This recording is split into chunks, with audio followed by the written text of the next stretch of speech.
So yeah, and then the other thing is I did start watching Twisted Metal. I am only up, I will be honest, I'm up to episode 6 on season 1, so I got 3 more episodes for season 1.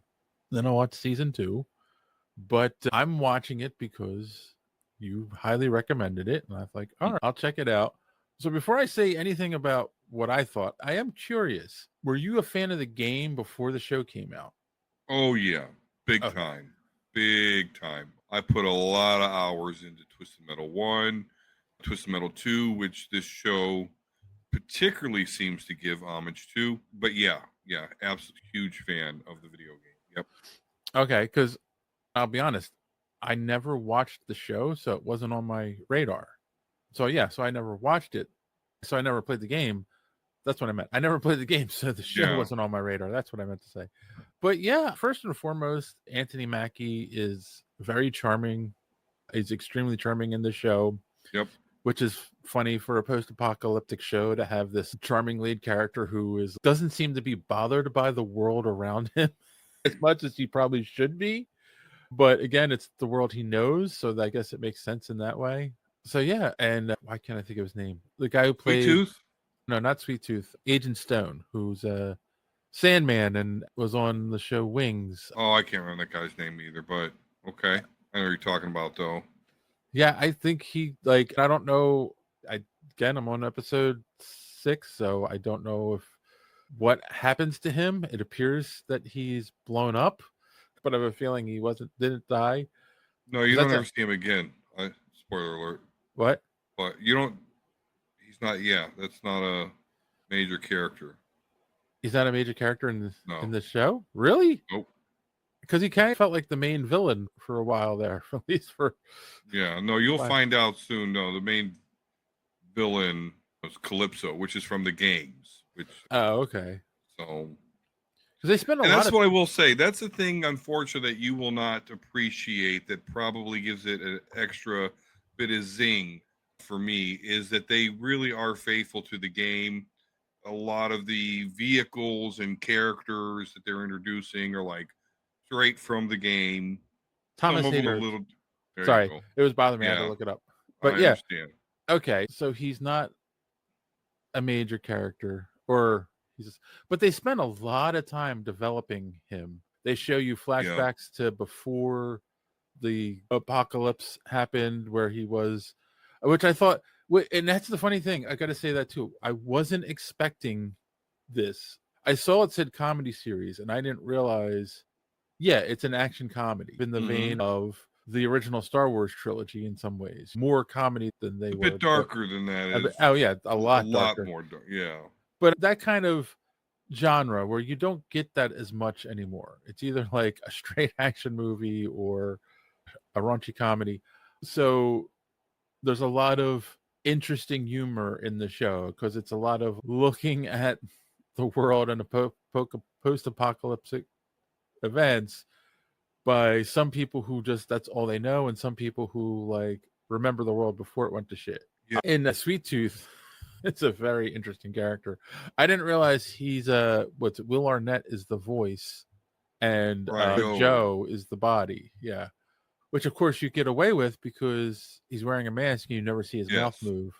Thrawn says it has the TV production style of a Stephen King story. In some ways, I can see that. It's not horror, but yeah, I can see your point.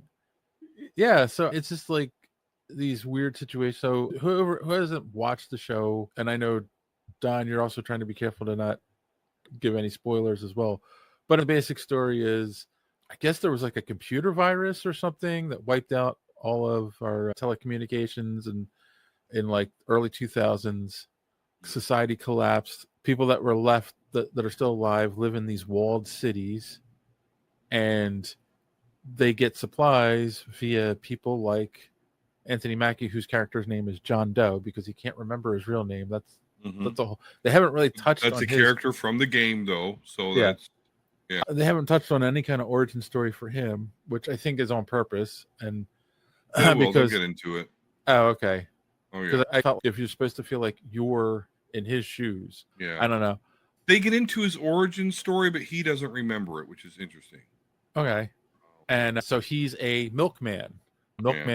delivers things to these walled Between the cities. And walled cities, yeah. yes, he's instead of a mailman, he's a milkman, and he's got a got milk bumper sticker on his car, and his milkman license is one of those novelty licenses that has the name John Doe on it. Yes, and did you catch on to the fact that every episode is one of those vanity plates? Like it's always done.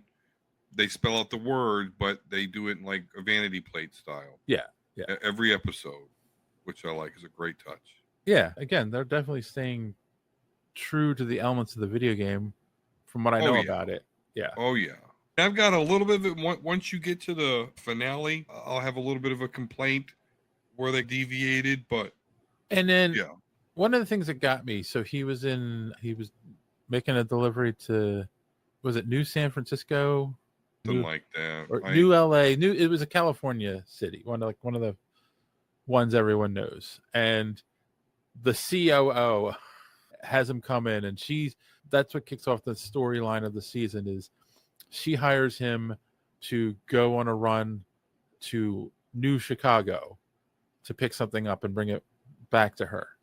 And she doesn't say what it is, and he's not allowed to know. And she promises him he can live in the city when he returns.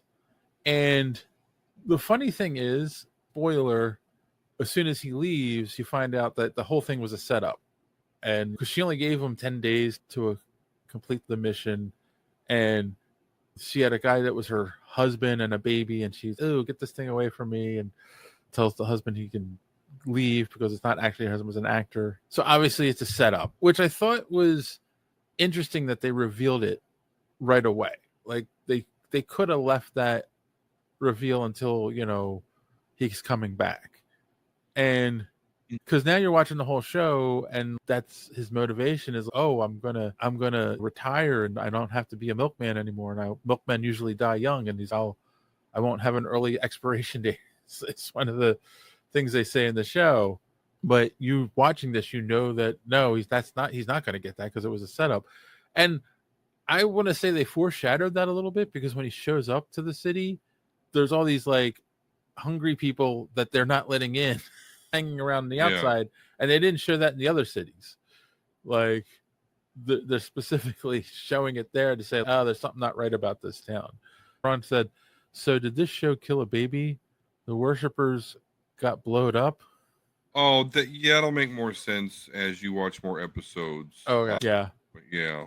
Yeah, and then there's obviously, and I can tell they're probably characters in the game and things in the game. You had the convoy, the truck convoy people. You had the pharmacist, the character, which I'm gonna guess that's like how you get healed in the game. And then there was what did they call the religious group? The ones that are hanging people on crosses upside down. Yeah, I can't remember that either. I want to say they're Reavers, but I don't think that's it. No, it's something like you would know. It's like or maybe the Believers. I don't know, something like that. And then of course you got the lawmen, the cops, which is Agent Stone's group, or at least at this point, and their headquarters is in Topeka, Kansas.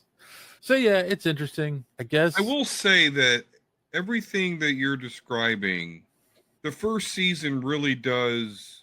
It moves pretty fast, but when season 2 comes along, it totally shifts, because you're talking about he wants to live in one of these walled cities, and so by the time season 2 rolls around, he's focused on the tournament.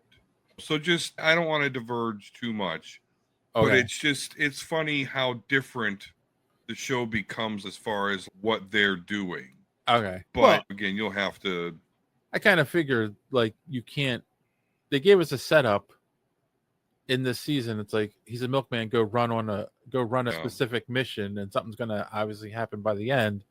And they introduce all these characters and whatnot, but they couldn't have another season right away where it's, oh, okay, now go do this delivery. I see, unless they did something where he becomes a legend because he can travel across the country and make deliveries. But no, it's gonna be nothing like that. Yeah, it will focus from his milkman role. Yeah, for sure. Yeah. And then of course Sweet Tooth is the psychopath that you love. I don't know. I don't know how to feel about him because He's just a bowl of chaos. Yeah, Yeah, I kills a don't lot of know. people, but Kills a lot of people, but can be reasoned with. yeah, and he hasn't killed anyone that you care about yet. He's just killed villains so far that we know of. I But mean, he really does become more of a comedy thing. He's not like the big bad monster of the show. So no, he's definitely he not. he really does get ridiculous at points. And then there's Stu and Mike, which I know are characters from Twisted Metal 2. I did look that up because I wasn't sure. Did they create Stu for the show? And it's like, no. And I feel like because that was the thing. That's one of the things that happens in episode 5 is Stu shows up at the DMV and slaughters most of the lawmen. And Stu leaves with him at the end of the show. But they started out together, Stu and Mike. But Mike is the one that kind of betrayed Stu. But he lets him live, which is showing you like he's a good guy. Stu is. Stu's an interesting character. Yeah. Yeah. So I have a feeling he's going to have his moment. I don't know if it's going to be this season or next season, but he'll definitely have his like moment where he's his heroic moment, I think. Yeah. Yeah. No, it's not bad. It's pretty good. I wouldn't put it in my top 10 shows of all time. No, because the writing is like not airtight at all. Yeah. It's super ridiculous, the premises that they take you through. But I legitimately laugh a lot when I watch the show. It's funny. It's funny because the comedy comes from weird. I laughed, and I don't over some of the dumbest things, like he can't parallel park. It would make sense, right? Because he's always been on the open road making deliveries. He's never had to like go somewhere and parallel park. But when they bring him into the city and he's got to park his car, like he has a really hard time parking it and then pulling it back out. So yeah, like it's funny, like it's comedy like that throughout the show, and you're not expecting it, and it's okay, because it's goofy, but like it makes sense when you think about it. Yeah, I'm definitely enjoying it. But just wait, because it's going to get even better. I think season 1 is good. I really enjoyed it. It was funny. But I think season 2 is even better, even funnier. Okay. And that's where you get more. You are in the Twisted Metal tournament. So you've got everyone with all the different characters and their cars. It's awesome. Okay. So yeah, glad that you're enjoying it, because they definitely want you to stick with it. Yeah. And like I said, I was worried because I'm like, okay, I don't think he's a fan of the video game. So he's not going to have that going for him. So if he doesn't get the comedy, I was like, he might come in and roast it a little bit. You got Sandman and Falcon in it. It's good. It is. Anthony Mackie is wonderful in this role. Yeah. It really is funny. Yeah. He reminds me of his Real Steel character. Not sure if any of you have seen that, starring, of course, Hugh Jackman. Yep. Yeah. I wonder if they'll reunite in Doomsday, if we'll get an Anthony Mackie. We'll talk about that in a minute. But I'm going to say something controversial here, I think. Whoa. I might enjoy him better in Twisted Metal. Yeah, all day. Than I do, especially in the Captain America 4. I think he's much better in Twisted Metal than he is in Captain America 4. Yeah, absolutely. Because there's no, and I'm going to say this, and I think this is a part of it, there's no expectation on as a character watching that. So he's just being his charming self, and it comes off really good. Yeah, I'm going to keep watching it. And glad you dig it. Glad you dig it. We'll get caught up, and we'll do a full review of season 2 when I'm done. And yeah, watching this clip from the Superhero Speak podcast, and don't forget to watch us live every Sunday night right here on this channel. While you're here, hit the subscribe button and click the bell for notifications so you won't miss out on any of our great upcoming content. Speaking of content, don't forget to check out our website, superheroespeak.com, where you can find the podcast, links to our social media, merch, comic reviews, and so much more. That's superheroespeak.com.